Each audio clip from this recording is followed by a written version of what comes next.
Nous avons tous écouté la sortie du président Laurent Gbagbo et nous convenons tous ensemble que ce discours qui a duré plus d'une heure était phénoménal. Maintenant, nous allons entrecouper des petites parties et partager avec vous. Cette petite partie que nous allons couper est la sortie du président Laurent Gbagbo contre l'Occident et le gouvernement d'Alassane Ouattara. Et c'est ça qui fait trembler l'Occident, parce que le président Laurent Gbagbo revient sur des choses très importantes.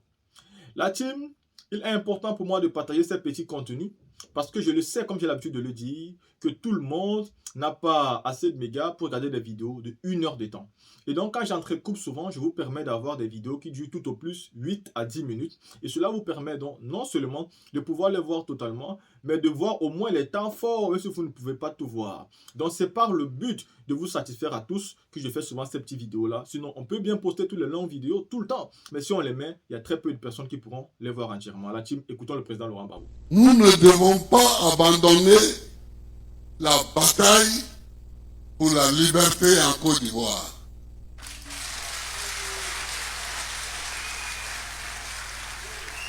Non, jamais.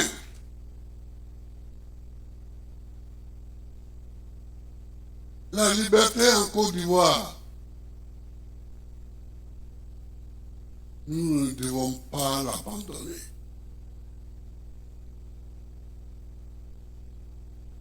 Qu'est-ce que c'est? Qu'est-ce que c'est? Qu'est-ce qu'on dit? Mais enfin. Enfin quoi? Enfin quoi? Nous voyons Auguste Denis sur le marché d'Agoville venir faire campagne. C'est la première fois que je voyais un meeting. Je traversais le marché pour aller à l'école primaire publique. Je vois un monsieur, c'était Auguste Denis, monté sur des tables, il parle. Il parle. Et une partie du marché était occupée.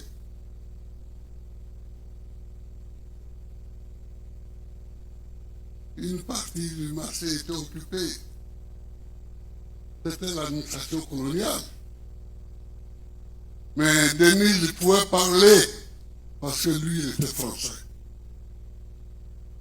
C'est pourquoi les gens l'ont choisi comme premier responsable du PDCI-RPA. Parce qu'il était français. Donc, il ne pouvait pas être arrêté n'importe comment.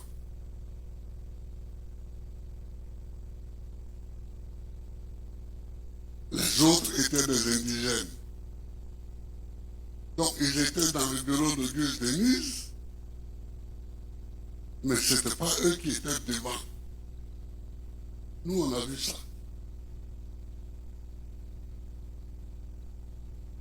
On a vu ça.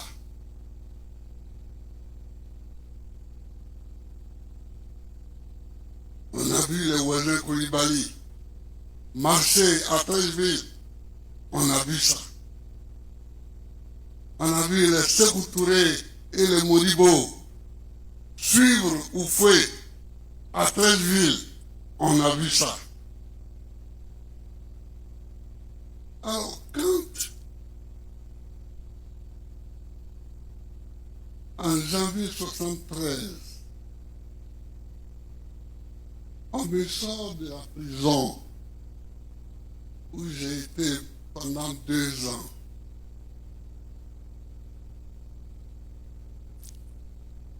Et que je suis reçu par le même Auguste Denis, parce que Oufoué n'était pas là, dans son bureau, oui, à la préfecture d'Abidjan, maintenant. Et qui me parle. Nous étions 3. Il y avait Jenny Kobina, notre aîné, il y avait Oba Albert et il y avait moi. Mais il y avait un élève en plus, c'était Ali Keïta, qui avait été maintenu en prison parce qu'on dit qu'il avait reçu une lettre d'un communiste. Comment un communiste écrit et comment quelqu'un d'autre écrit, je ne sais pas. On m'a dit qu'il a reçu une lettre d'un communiste. Bon, alors quand je vois Denise nous parler, et nous dit les jeunes, ne recommencez pas ça. Nous avons trop souffert pour libérer ce pays. Ne semez pas la pagaille. Je regarde puis je dis,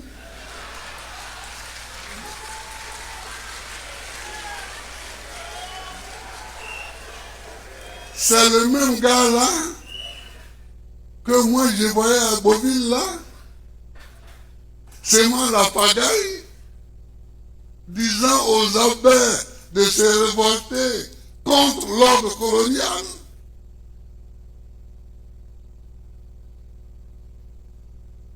La lutte pour la liberté n'a pas de fin. La démocratie, dans sa conception actuelle, est née au 5e siècle avant Jésus-Christ. Au 5e siècle, à Athènes.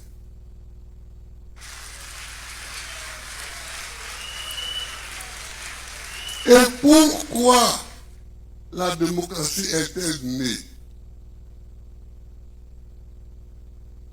Parce que les Grecs ont compris qu'ils sont à Athènes, dans la cité, mais ils ne sont pas d'accord.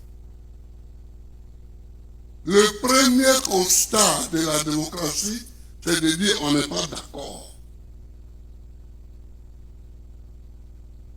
Et on ne sera jamais d'accord sur tous les problèmes qui vont se présenter à nous. Alors, on fait quoi? Puisqu'on n'est pas d'accord, on n'a pas la même manière de penser. On n'est pas les mêmes avec nos divergences. Voilà la naissance de la démocratie. Alors quand les gens disent qu'il faut être d'accord, mais ça n'a jamais existé. Ça n'a jamais existé. Il faut être d'accord comment?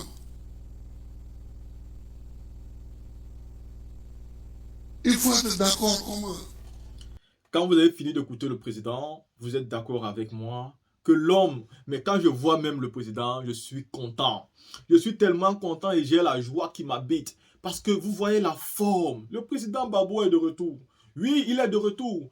Notre président Gbagbo, quand il était sorti de prison, qu'il se sentait un peu souffrant et qu'on avait même peur. Vous voyez, moi j'avais beaucoup peur. Je voyais, je priais Dieu, je disais, mon Dieu, j'espère que ce monsieur va se rétablir, qu'il va être encore plus fort que jamais. J'espère que tu vas le soutenir. Aujourd'hui, Dieu a entendu nos prières. Le président, bon, quand on le voit debout, il est en forme, on dirait un jeune de 50 ans. Il est en forme et il peut aller au combat. Il a tenu un discours pendant plus d'1 heure de temps, tout en rigolant, décontracté, toujours avec ses belles chemises. Et ça nous démontre à quel point le président est en forme. Et voilà donc pourquoi les gens du RHDP commencent à avoir peur. Oui, je tiens toujours à vous rappeler. Gbagbo est plus jeune que les 2 autres candidats. C'est le plus jeune. Il y a 3, mais Gbagbo c'est le plus jeune. Il a donc plus de forme. Même si vous l'avez fait souffrir pendant 10 ans, il a suffi que la reine-mère, notre maman Nadji Bamba est en train de prendre soin du président Laurent Gbagbo. Et vous voyez comment il y a le sourire, il y a la forme, il reste debout pendant des heures, il tient des discours, il amuse la galerie. Avec sa manière, l'art de parler. L'approche face à la population, le cœur sur la main, un être humain tout simplement, le président Laurent Gbagbo, voilà dans son discours. Dites-moi ce que vous pensez. Gbagbo, président en 2025, ou ça ou rien.